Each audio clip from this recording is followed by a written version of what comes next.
রমজান শেষে আর মাত্র একদিন পরেই ঈদ, আর বাঙালির ঘরে ঈদ মানেই মিষ্টি মুখ, যার প্রধান অনুষঙ্গ সেমাই ও চিনি। তবে উৎসবের এই শেষ মুহূর্তে এসেও স্বস্তি নেই বাজারে। সেমাইয়ের রকমারি পসরা বসলেও চড়া দামের কারণে হিসাব মেলাতে হিমশিম খাচ্ছেন মধ্য ও নিম্নবিত্তের মানুষ।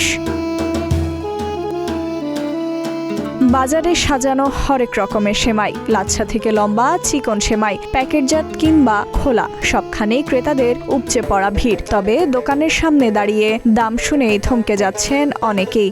গত বছরের তুলনায় এবার প্রতি কেজি সেমাই ও চিনির দামে বড় ব্যবধান লক্ষ্য করা যাচ্ছে। চিনির বাজার আগে থেকে অস্থির থাকলেও ঈদের ঠিক আগে তা আরও এক দফা বেড়েছে। প্রতি কেজি খোলা ও প্যাকেটজাত চিনি কিনতে গুনতে হচ্ছে বাড়তি টাকা। অন্যদিকে ঘি ও ডালডার দাম বাড়ার অজুহাতে মানভেদে সেমাইয়ের দাম বেড়েছে 10 থেকে 20% পর্যন্ত। সাধারণ ক্রেতারা বলেন, সেমাই ছাড়া তো ঈদ কল্পনাও করা যায় না, কিন্তু চিনির কেজি এত বেশি যে কয় কেজি নেব তা নিয়ে ভাবতে হচ্ছে। সব জিনিসের দাম বাড়লে সাধারণ মানুষ যাবে কোথায়?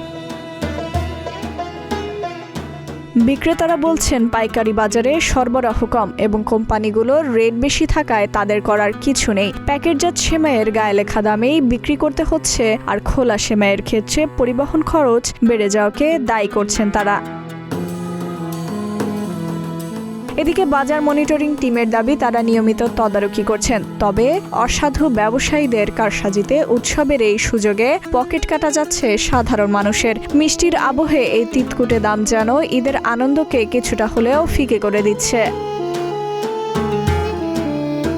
বাজার বিশ্লেষকরা বলছেন, উৎসব এলেই সরবরাহ সংকটের দোহাই দেওয়া হয়। আমরা তদারকি বাড়াচ্ছি যাতে কেউ কৃত্রিম সংকট তৈরি করতে না পারে।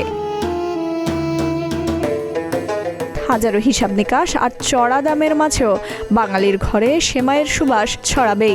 সব কষ্ট ভুলে মিষ্টি মুখেই উদযাপিত হবে আগামীর ঈদ। ডেস্ক রিপোর্ট, প্রতিদিনের বাংলাদেশ।